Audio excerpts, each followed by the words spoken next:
Night ஆரம்பித்த மழை விடுவேனான்னு சொல்லி பேஞ்சிட்டே தான் இருந்தது.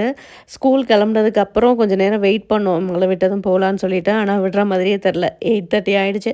அதுக்கப்புறம் வெயிட் பண்ணுறது வேஸ்ட்டுன்னு சொல்லிட்டு 2 பேரும் ஸ்கூலுக்கு கிளம்பி போய் பாப்புவ விட்டுட்டு, வீட்டுக்கு வந்து அதுக்கப்புறம் லஞ்ச் செய்ய ஸ்டார்ட் பண்ணேன்.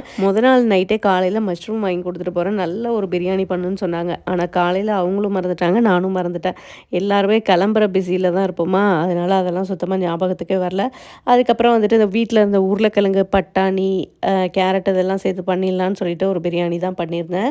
எப்போவுமே பிரியாணி பண்ணுறப்ப வந்துட்டு நம்ம தண்ணி 3 கப்பு வைக்கிறோம் அப்படின்னா, அதில 1 கப் வந்துட்டு தண்ணிக்கு பதிலா தயிர் சேர்த்தீங்க அப்படின்னா, நீங்கள் எவ்வளோ லேட்டா சாப்பிட்டாலும் அந்த பிரியாணி வந்து சாஃப்ட்டாவே இருக்கும். ஸோ ட்ரை பண்ணி பாருங்க. நான் வந்துட்டு ரைத்தாக்கும் வேணுங்கிறதுனால இன்னைக்கு வந்து கம்மியா தான் தயிர் சேர்த்துருந்தேன். அதுவே நல்லா சாஃப்ட்டா இருந்துச்சு. எப்பவுமே வெஜிடபிள்ஸ் வந்து அதிகமா சேர்த்துட்டு ரைஸை கம்மி பண்ணோம் அப்படின்னா, கொஞ்சம் ஹெல்த்தியா இருக்க மாதிரி இருக்கும்.